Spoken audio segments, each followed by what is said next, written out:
چنگیز خان خوارزم کی وسیع و عریض سلطنت پر قابض ہو چکا تھا، جبکہ خوارزم کا سلطان جلال الدین افغانستان میں فوج کی تیاری میں مصروف تھا۔ منگول لشکر جب اس کے تعاقب میں افغانستان پہنچا تو اسے بری طرح شکست کا سامنا کرنا پڑا۔ جلال الدین خوارزم شاہ کے لشکر میں افغان اور ترک قبائل شامل تھے۔ بعد ازاں آپس کے اختلافات کی وجہ سے افغان قبائل سلطان کو چھوڑ کر چلے گئے اور سلطان کے پاس بہت قلیل فوج بچ گئی۔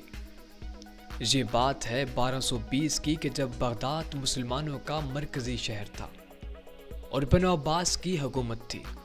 چنگیز خان سلطنت خوارزم کے شہروں کو طاقت و تاراج کر رہا، لاکھوں کی تعداد میں لوگ تہہ تیگ کر دیے گئے، شہروں کے شہر جلا دیے گئے، لاکھوں خواتین کی عصمت درازی کی گئی اور ہر شہر میں یادگار کے طور پر انسانی کھوپڑیوں کے مینار تعمیر کیے گئے۔ تاتریوں نے وہ مظالم ڈھائے کہ انسانیت شرما جائے۔ دوسری طرف بغداد میں مختلف مسالک کے علماء آپس میں مناظرے کر رہے تھے اور خود کو مسلمان جبکہ مخالف فرقے کے لوگوں کو کافر قرار دینے کے لیے زور و شور سے دلائل پیش کر رہے تھے۔ بغداد کے لوگ اور حکمران اس خوش فہمی کا شکار تھے کہ جس طوفان نے خوارزم کے مسلمانوں کو مکمل طور پر تباہ کر دیا ہے وہ ایک دن تھم جائے گا اور بغداد اس سے ہمیشہ کے لیے محفوظ رہے گا۔ جلال الدین خوارزم شاہ تاتریوں کا 9 سال تک مقابلہ کرتا رہا۔ کبھی وہ ان سے اپنے کچھ شہر واپس چھین لیتا اور کبھی ایک مقام سے شکست کھا کر پیچھے ہٹتا، لیکن کچھ ہی دنوں بعد وہ کسی اور شہر پر حملہ کر کے اس پر قبضہ کر لیتا۔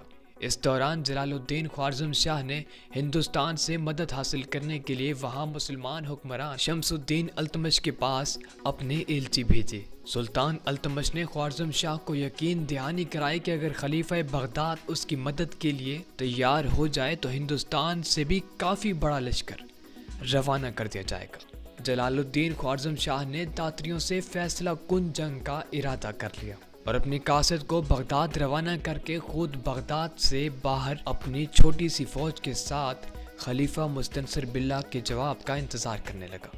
لیکن بغداد کے حکمران اور عوام عیش و عشرت کی زندگی گزار رہے تھے۔ وہاں مناظروں کا نیا دور چل رہا تھا جس سے خود خلیفہ اور اس کی رعایا محظوظ ہو رہے تھے۔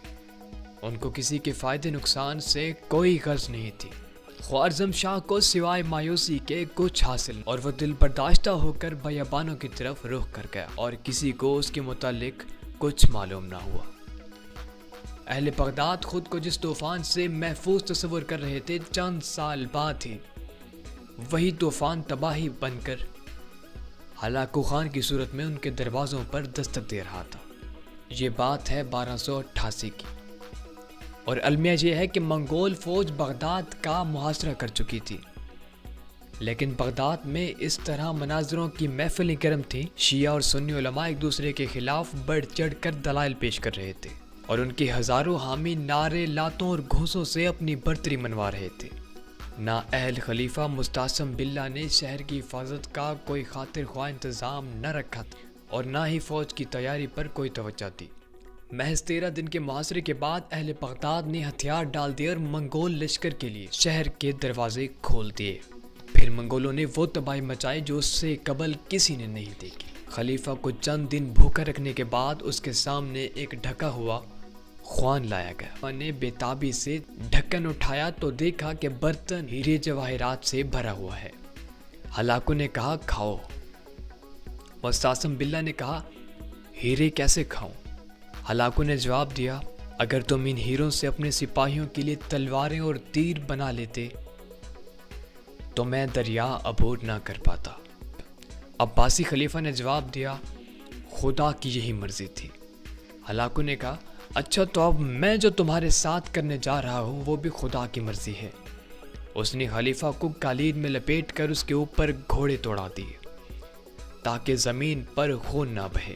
تاریخ کے مطابق 10 لاکھ انسانوں کو تہہ تیغ کر دیا گیا جن کے خون سے کئی روز تک دریائے دجلہ کا پانی سرخی مائل بہتا رہا تو گلی سڑی لاشوں، گدھ اور راکھ کے ڈھیر کے سوا کچھ باقی نہ بچا تھا۔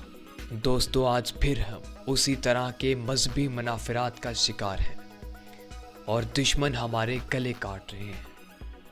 ہلاکوں نے کسی کو قتل کرتے وقت اس سے یہ نہیں پوچھا کہ وہ شیعہ ہے یا سنی ہے۔ موجودہ دشمن بھی کسی تفریق کے بغیر ہمیں قتل کر رہا ہے۔ ایک عالم نے کہا کہ ہم ہاتھ باندھنے اور کھولنے پہ لڑ رہے ہیں، جبکہ دشمن ہمارے ہاتھ کاٹ رہا ہے۔ سنی کا نقصان ہو تو صرف سنی ہی احتجاج کرے، شیعہ اپنے نقصان پر خود احتجاج کرے۔ ہمیں اپنے تمام مسلکی اختلافات بھلا کر بحیثیت مسلمان اور بحیثیت قوم سوچنا چاہیے۔ جب ہم اپنی آنکھوں سے مسلک کی پٹی اتار کے سوچیں گے تو پھر مرنے والا چاہے کوئی بھی ہو، ہم اپنے دل میں اس کے لیے درد محسوس کریں گے۔ ابھی بھی وقت ہے کہ ایک ہو جائے۔ کیا خبر جس طوفان کا سامنا ہمارے ہزارہ کے بھائیوں نے کیا وہ کل ہمارے دروازوں تک پہنچ جائے۔